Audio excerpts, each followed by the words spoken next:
Students, welcome to गुरु शिष्य academy. बच्चों, previous lectures में मैंने आपको कैलकुलेशन ऑफ मोल्स बताई, स्टाइकोमेट्री सिखाई।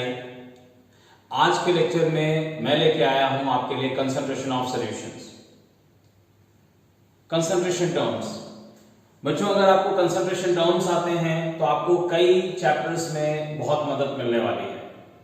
अगर आप कंसंट्रेशन टर्म्स नहीं जानते हैं तो आप आगे जाकर थर्मोडायनेमिक्स, इक्विलिब्रियम जैसे चैप्टर्स में प्रॉब्लम फेस करेंगे।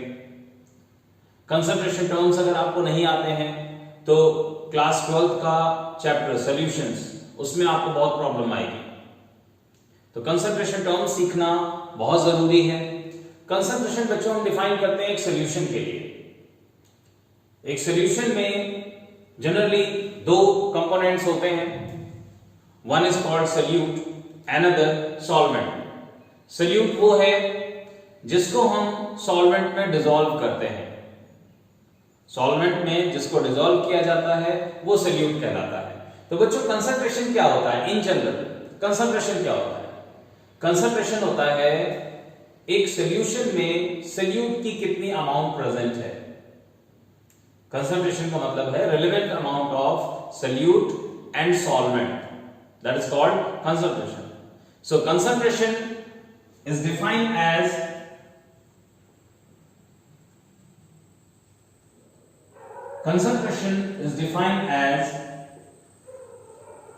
amount of solute in a given amount of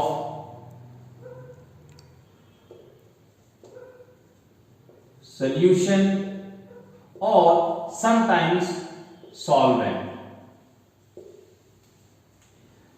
Amount of solute divided by amount of solution or solvent, this is called concentration. Concentration में various terms हम यूज करते हैं, जिनमें से molarity, molality, mole fraction, ppm, ppb, percentage concentrations, etc.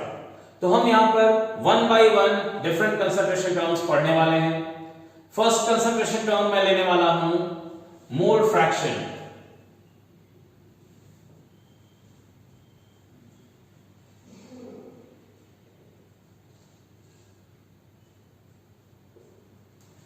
Mole fraction बच्चों, mole fraction क्या होता है? मोल फ्रैक्शन होता है एक सॉल्यूशन में सॉल्यूट के कितने मोल्स प्रेजेंट हैं out of total moles of solution, या किसी भी कंपोनेंट का out of solute and solvent किसी भी कंपोनेंट का मोल फ्रैक्शन अगर हमें निकालना हो तो हम देखेंगे जिस कंपोनेंट का मोल फ्रैक्शन हम निकालना चाहते हैं उसके मोल को हम न्यूमरेटर में रखेंगे एंड टोटल मोल्स को डिनोमिनेटर में रखेंगे। इससे हमें जो क्वांटिटी आएगी, जो टर्म आएगा, वो कहलाता है mole fraction. That means mole fraction अगर मैं सॉल्यूट का ले रहा हूं, mole fraction of solute, x of solute, मैं इसे x से डिनोट कर रहा हूं, x ऑफ सॉल्यूट, तो ये हो जाएगा number of moles of solute, n denotes for moles, divided by n of solute plus n of solvent. n of solute divided by n of solute plus n of solvent. This gives mole fraction of solute. Similarly,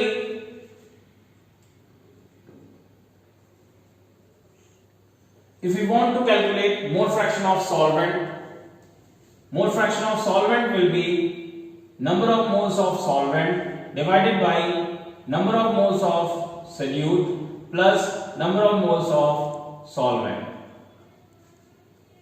तो ये आपको mole fraction, ये terms आपको mole fraction of solute and mole fraction of solvent, इससे आ जाता है। ठीक है बच्चों, किसी भी सॉल्यूशन में जितने भी कंपोनेंट्स होते हैं उन सभी कंपोनेंट्स का मोल फ्रैक्शंस का सम हमेशा 1 होता है। मतलब एक सॉल्यूशन में mole fraction of solute plus mole fraction of solvent is always equals to 1। इन दोनों को सम करो तो हमेशा 1 आएगा। ठीक है, सभी फ्रैक्शंस को ऐड कर दो तो सॉल्यूशन जो है उसका टोटल आ जाता है 1। ठीक है, सभी फ्रैक्शंस का सम 1 हो जाता है, तो सोल्यूट प्लस सॉल्वेंट 1 हो जाता है। तो इसमें एक चीज और हमें पता लगती है, अगर हम सोल्यूट का मोल फ्रैक्शन निकाल लेते हैं और सॉल्वेंट का मोल फ्रैक्शन चाहते हैं और यही दो कंपोनेंट्स हैं सॉल्यूशन में, तो हम चाहें तो इस फॉर्मूले के जरिए किसी एक कंपोनेंट का मोल फ्रैक्शन निकाल सकते हैं अगर दूसरे का दिया हुआ हो तो।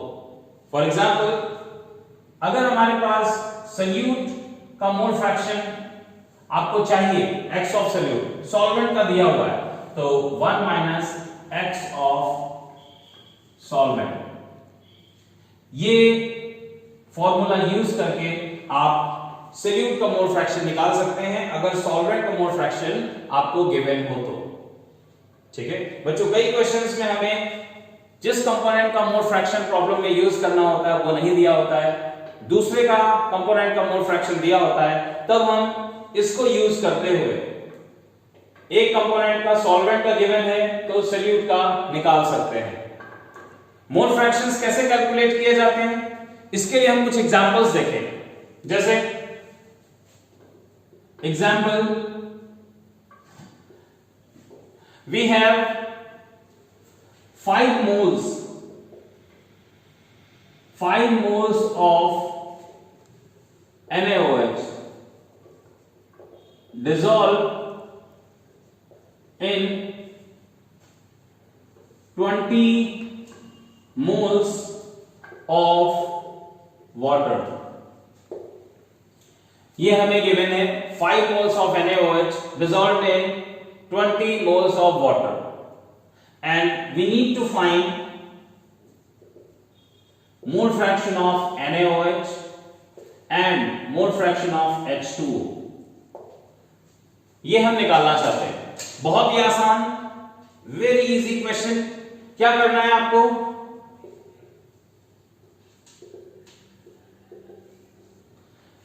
ये फॉर्मूला लगा दीजिए, ये फॉर्मूला लगा दीजिए, आपका आंसर आ जाएगा।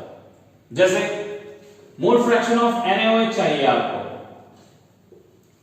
मोल फ्रैक्शन ऑफ NaOH, इसके लिए आप number of moles of NaOH divided by number of moles of NaOH plus number of moles of water. इस प्रॉब्लम में हमें मोल्स गिवन है डायरेक्ट, तो आप यहां पर मोल्स रख दीजिए। 5 मोल्स NaOH के गिवन है, 5 प्लस 20 मोल्स वाटर के गिवन है, so this is 5 by 25, this comes 1 by 5। आप फ्रैक्शन में रखना चाहें यही रख दीजिए, आप इसे डेसिमल में कन्वर्ट करना चाहें तो 0.2, this is mole fraction of NaOH। now we need to calculate mole fraction of water, x of H2O। हम इसे दो तरीके से कैलकुलेट कर सकते हैं, हम चाहें तो ये फॉर्मूला यूज कर लें या फिर ये रिलेशन यूज करके भी हम मोल फ्रैक्शन ऑफ वाटर निकाल सकते हैं। चलिए दोनों तरीके से निकाल देते हैं।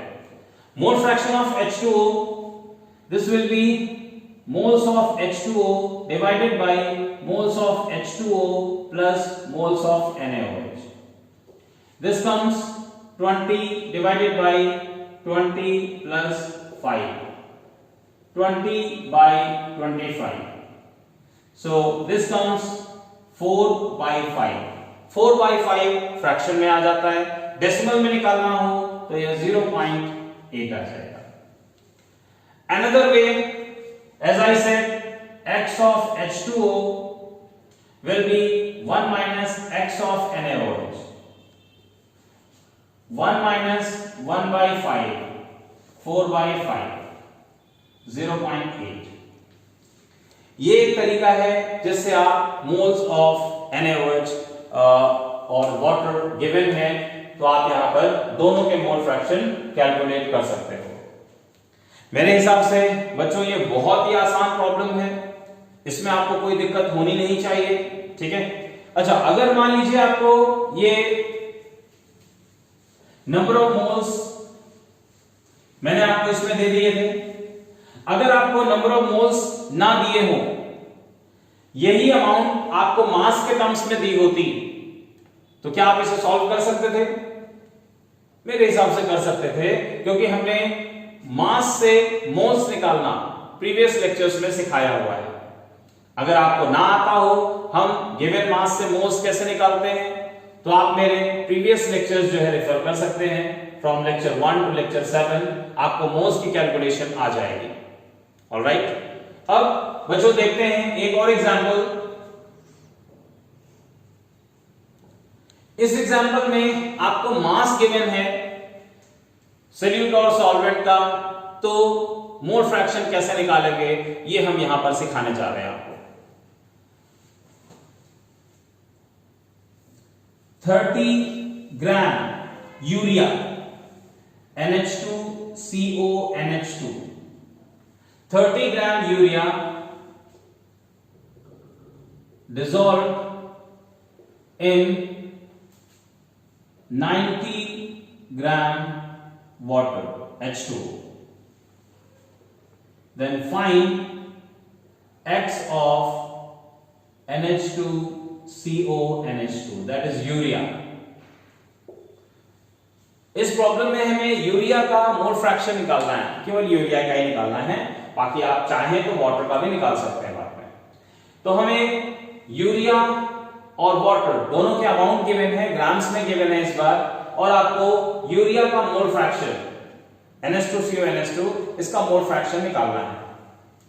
तो बच्चों हम जानते हैं अगर मास गिवन हो तो मोल्स कैसे निकाले जाते हैं, ये हम पहले ही सीख चुके हैं।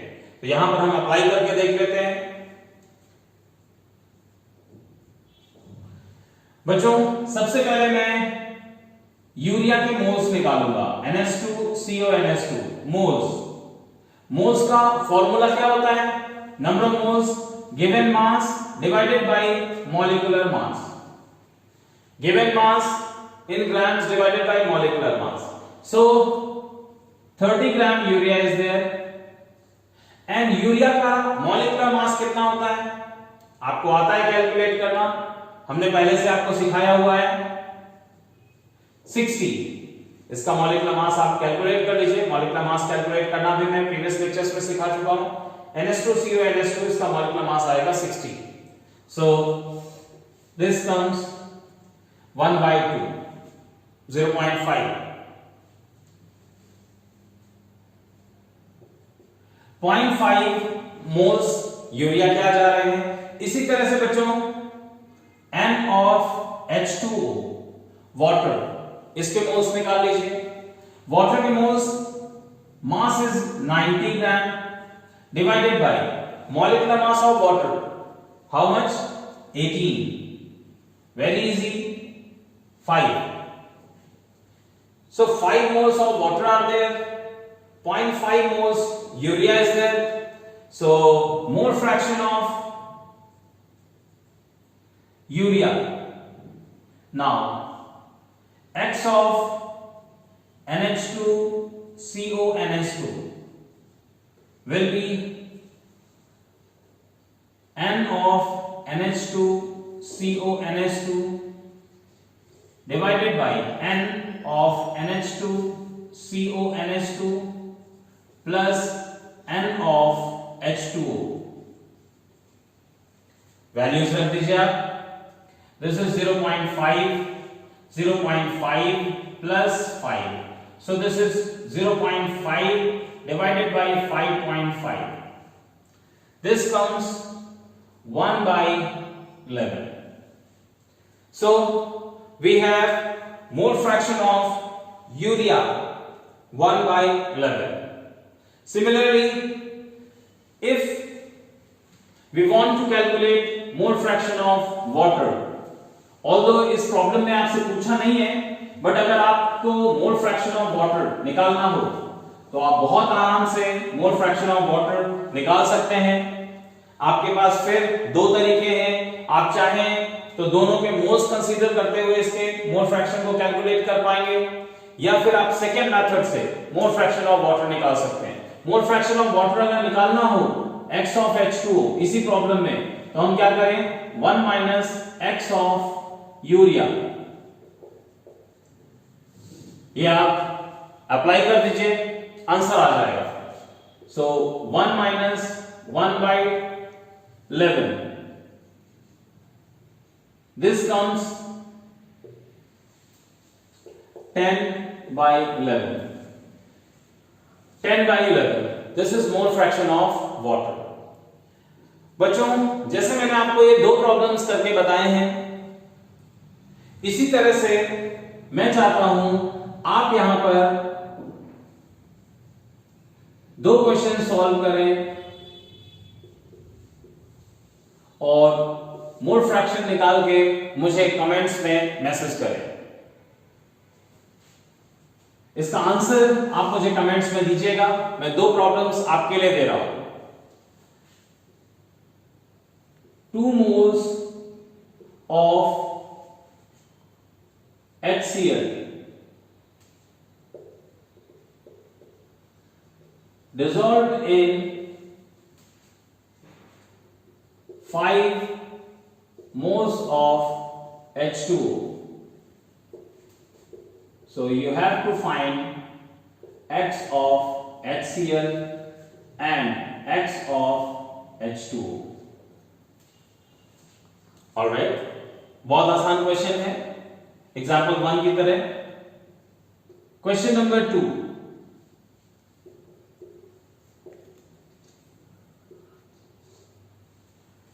क्वेश्चन नंबर 2,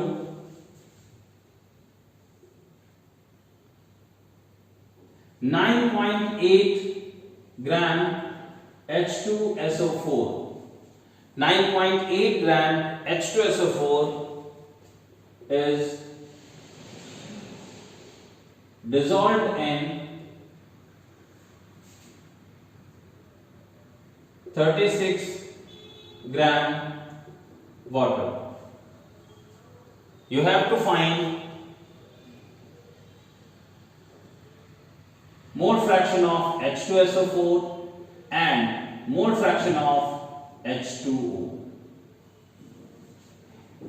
तो बच्चों, ये दो प्रॉब्लम्स आप मुझे कमेंट्स में आंसर करेंगे, ठीक है? अगले लेक्चर में मैं आपको दूसरे कंसंट्रेशन टर्म्स के साथ